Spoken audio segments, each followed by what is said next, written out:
Krishna. Hare Krishna, dear devotees, and welcome to today's session. How are you doing? I pray that all is well with you and your families at this time.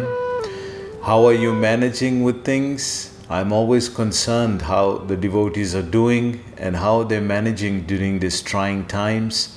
It's very difficult. I fully understand because we've never been in situations like this, where we've seen the face of death so vividly and at such a rapid pace in such a short time. We've never seen life like this before. We've always seen the normality of life as we know it before 2020 coronavirus. But now the current circumstances has redefined what we understand as life, what we understand as the process of life. And this has been challenging for many devotees, including myself, as I had to constantly reassess where I am. And I took shelter of the Bhagavad Gita, and that's why we started this series, because I could relate to Arjuna, because he's in a particular position at this time in his life where he has to make major choices that will redefine how his future unfolds. He has to now, as a soldier, as a military commander, his job is to defend Dharma. But when he looks on the other side, he sees it's all his family people, his friends, his teachers, his guru. And now he's questioning what is the right thing to do at this time, because life is so unpredictable. He never predicted that this is what may happen, that he will have to fight his own family people one day as an occupation. And he's really confused, and Krishna is now teaching him through philosophy of Bhagavad Gita that Arjun, first understand the process of life, first understand how things are. Before you're going to make a judgment, you can't make a judgment if you don't have full knowledge. Therefore, you need some understanding, you need some level of philosophy to help you understand as a coping mechanism, to help you deal with the unsteadiness of the situation around you. So again and again we're seeing the mind of Arjuna that's trying to force Krishna to give him a solution that will solve the outside situation. And Krishna is saying, Arjun, the outside situation is not going to change. That is nature. And if you want nature to change for you, then you don't have the proper understanding of life. Then you haven't understood the process of life, and therefore that's going to cause you distress. So having understood that now, Arjuna is then saying, okay Krishna, tell me about myself. Tell me who I really am. Because from the level of my consciousness, which is from the level of my body, this is what I'm seeing and understanding. And Krishna, being from the spiritual paradigm, from the level of the spiritual platform, is now dispelling the ignorance from Arjuna's eyes that you haven't understood properly, Arjun. Let me share with you the reality from the spiritual realm. And that's what Krishna is doing right now. So we join the Gita again today at verse number 23. So Bhagavad Gita 2.23. Nayanam chindanti shashtani, nayanan dahati pavakaha, na chainan kledayanti apo, na syosyati marutaha. Translation: the soul can never be cut into pieces by any weapon, nor burned by fire, nor moistened by water, nor withered by the wind. So Krishna is continuing his teaching and description of the soul, but it is really difficult because by the nature of the soul, it doesn't have any qualities that are material. And we relate to the world through the material interface. The senses bring in impulses which come into the brain, and the brain interprets the five senses to make sense of the outside world. So our level of understanding of the world comes from interpretation. And from interpretation, you could interpret according to the way you understand. I interpret to the way I understand. Does that make it reality? So this is where Arjuna's situation is now. And this is where Krishna is having a challenge to try to describe something that's actually materially undescribable. You can't describe the nature, you can't describe this entity because it has nothing material about it. So Krishna now is using inference, and according to the way Arjuna is understanding, Krishna is then teaching him from that level. It's a wonderful lesson in teaching strategy as well, where Krishna has realized what is the level of Arjuna's understanding, and from that level now he's trying to teach him. So in today's verse, we're hearing a whole lot of description. Nayanan chindanti shastani, nayanan dahati pavaka, na chainan kledayanta po, na sosyati marutaha. So Krishna is giving him examples to where he can understand. And if you remember in the previous verses, Krishna is explaining the sin argument, that if you kill unnecessarily, then you'll definitely incur sin. But you are not killing the person, Arjun, because the person is the soul and nothing can destroy the soul. So from that level, Krishna is explaining using the examples that Arjuna can relate to. And what are those examples? That Arjuna is very au fait, he's very familiar with different kinds of weapons. In our current understanding, we're only familiar with fire weapons. Fire weapons like missiles, like guns, like bombs. But according to the Dhanu Shastra, which is the military science of warfare, there are different kinds of weapons described. And these weapons are described in today's verse, that there are some weapons that are water weapons, which are used to counteract fire weapons. And then there are air weapons. So, Bhumi apo nalo vayu ka mano buddhirevacha ahamkar vimudatma bhinnam prakriti ashrita. That out of the 5 elements, gross elements, 4 of them have weapons that Arjuna can relate to right now. So earth weapons, water weapons, fire weapons, air weapons, and ether, that's a subtle science. And ether weapons are illusionary weapons. We know in the Ramayana this was used by Mayadanava. And Indrajit also used this to bewilder the army of Ram. So in Vedic martial science, all the gross material elements of nature can be used as weapons as well. Let's take a look at this video. But what could be a page stolen from a U.S. military black project is actually a description written down over 2,500 years ago in the sacred Hindu text known as the Mahabharata. When you read the ancient Hindu epics, they talk about horrific weapons, missiles, and atomic weapons, massive laser weapons that are melting and devastating entire cities. How is it that some of the earliest written accounts of warfare describe sophisticated weaponry that humans wouldn't develop for thousands of years? For the answer, ancient astronaut theorists point to numerous descriptions of deadly weapons found throughout the Mahabharata. Many strikingly similar to those used by the military today. One example are the incendiary weapons wielded by Vishnu, which are specially equipped to find their targets. Vishnu has a flying guided missile to the Narayanastra, and once it is launched, it will destroy everything that is moving. So, according to the description, it is a motion detecting weapon, which is pretty much like our modern weaponry. There is also a weapon that is heat-seeking. Heat-seeking is a very effective way of finding something. You would fire a missile from behind one aircraft at an aircraft in front of you, specifically targeted against the hot engine. And then you were able to move off from behind the airplane, and the heat seeker would still be able to find the target.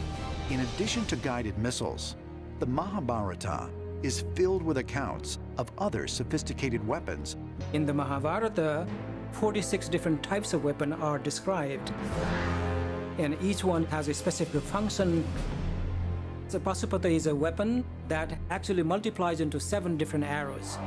So then it hits 7 different targets at the same time. They talk about weapons that are so high-tech that it's could only be from extraterrestrials. So we've completed the material examination of all the material elements that could be used as weapons. But still Krishna is making the point to Arjuna that the person never dies, Arjuna. The person lives on. The person is eternal. And you can see, you can see here it's not so easy to understand the soul, because what is being spoken about the soul is simply descriptions right now.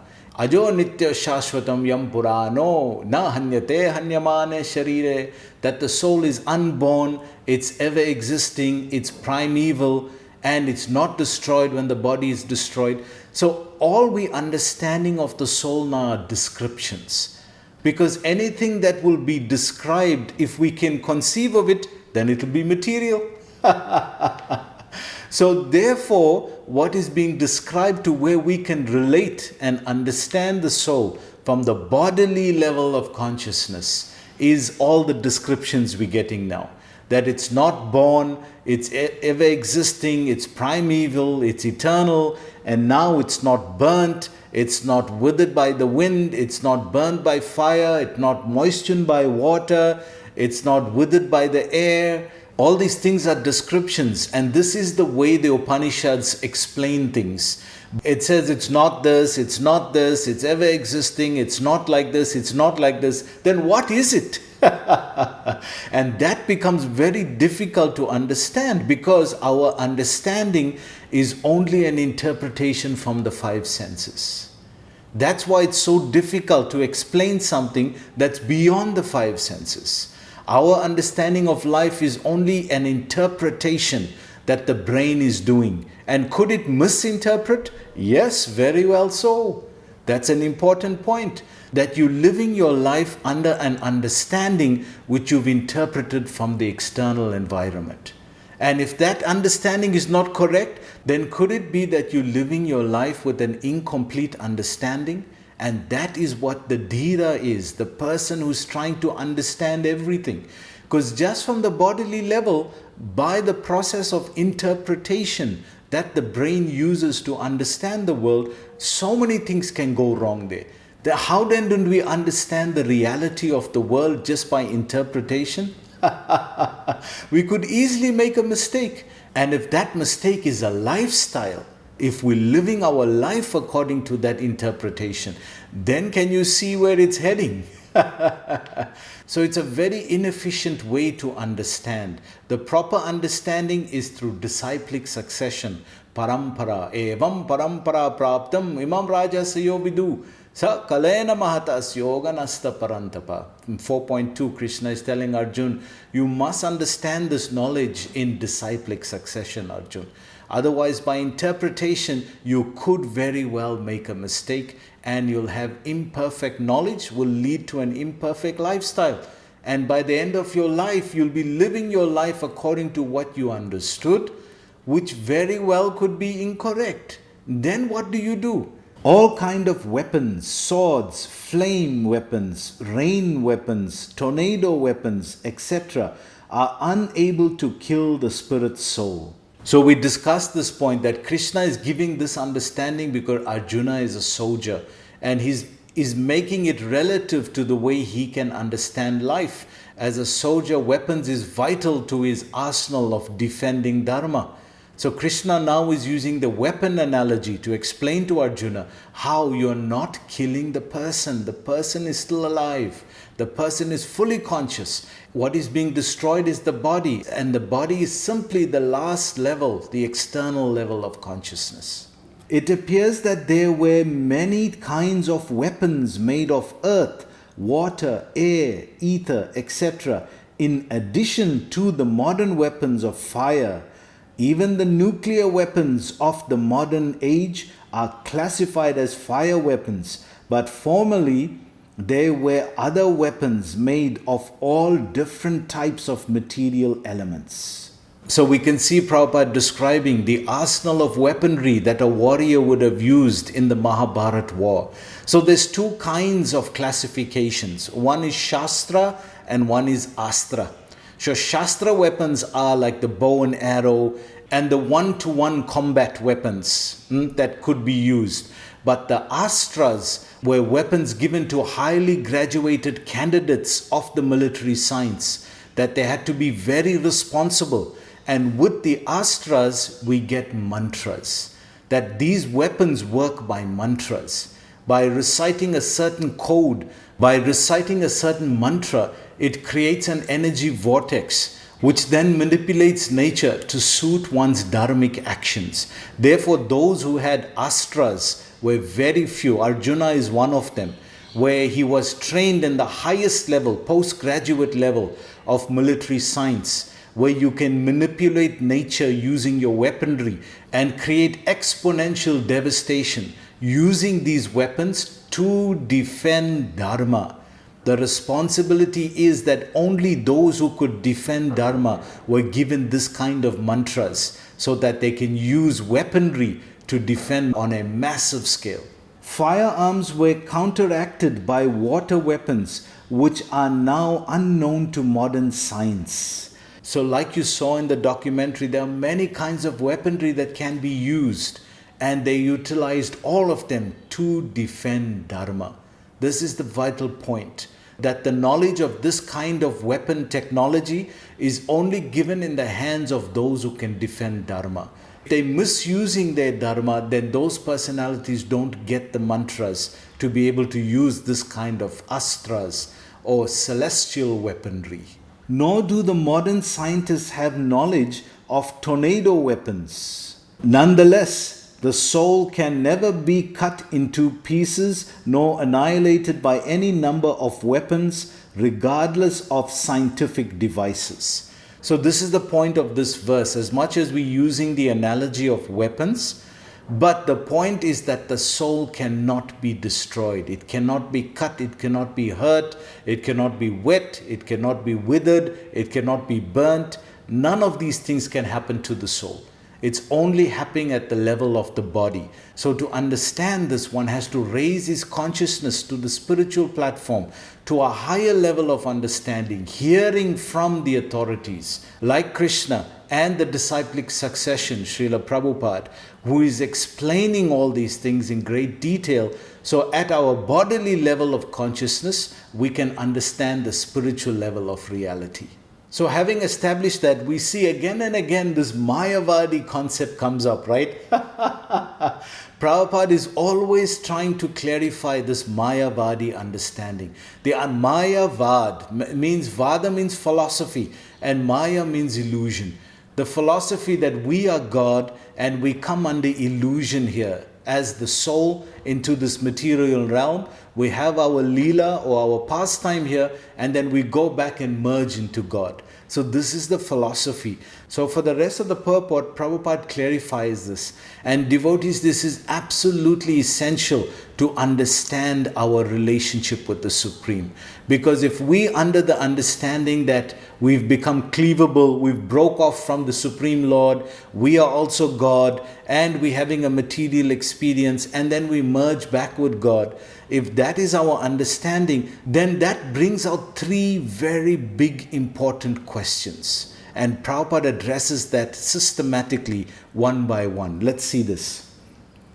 Prabhupada says here, the Mayavadi cannot explain how the individual soul came under existence simply by ignorance and consequently became covered over by the illusionary energy.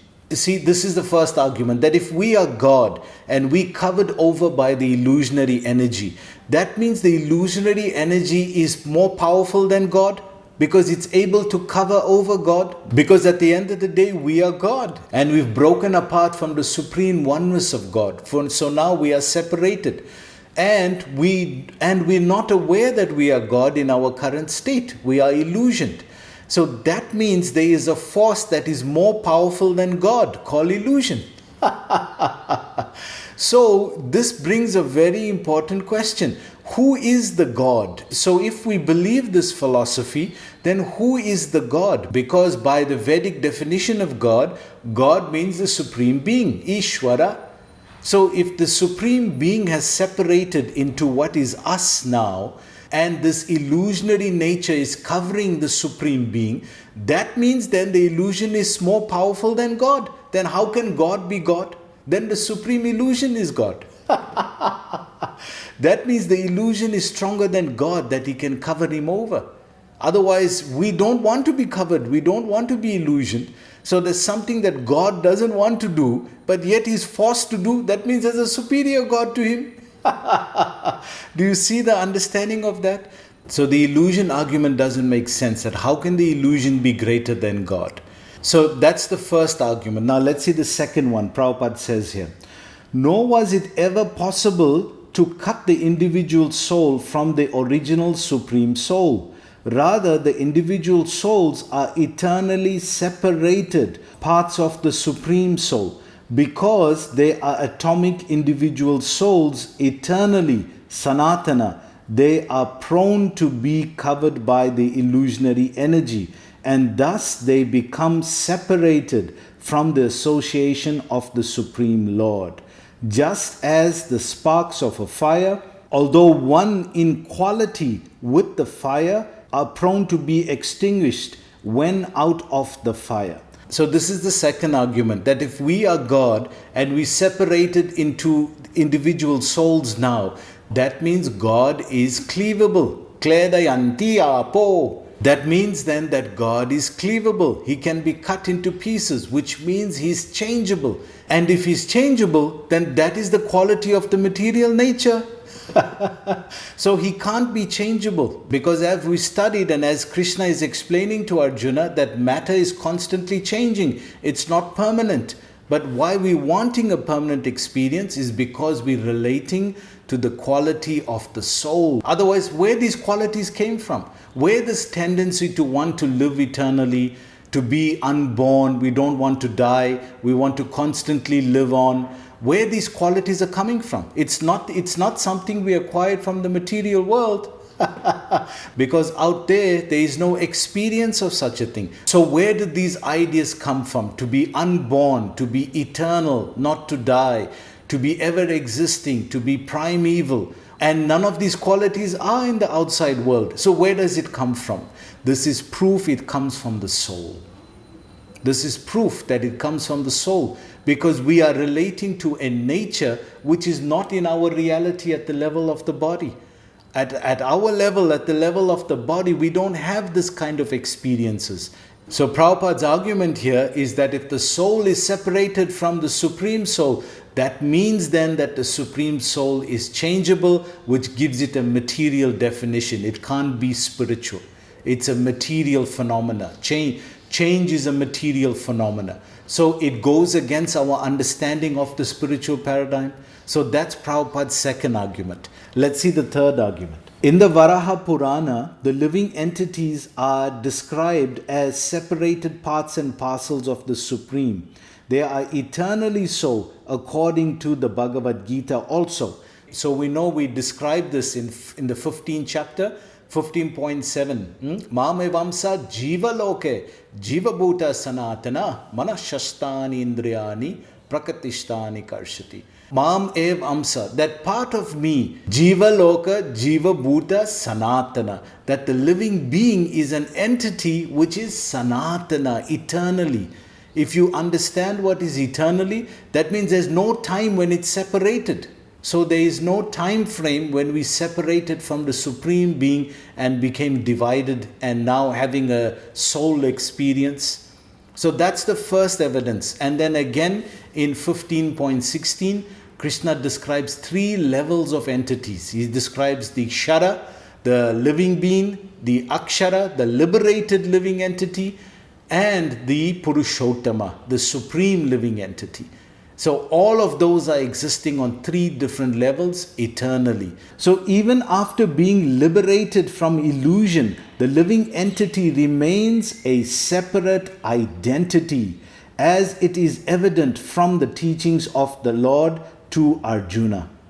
Arjuna became liberated by the knowledge received from Krishna, but he never became one with Krishna. And this is the third argument now, that if we become one with God, then why did we waste our whole time doing sadhana of bhakti? Why did we develop devotion? We know the fundamental basis of all religions in the world is advocating devotion as the process to connect to the Supreme Being. So if we cultivating devotion as a sadhana all our lives, and then we merge into that Supreme Being, then devotion means two. You need the lover and the beloved. Then what is the process of devotion, of love, of cultivation? And we see in this world, love is the most powerful energy that transforms matter, because you need two separate conscious entities to experience love, right? It's two separate entities voluntarily coming together in a relationship of love. And Krishna verifies this logic in Bhagavad Gita, where he says, Bhakti mam abhigyanati yavanyaschasma tatvataha tato mam tatvato gyatva vishanam tatanantaram. He's saying, Arjun, there are so many processes of yoga that I taught you. I taught you karma yoga, I taught you jnana yoga, I taught you ashtanga yoga, all the different yogas. But bhakti mam abhigyanati. If you want to know me in full, in truth, bhakti mam abhigyanati yavan yaschasmat tatvataha. If you want to understand me in tatvataha, in full, in truth, then bhakti mam.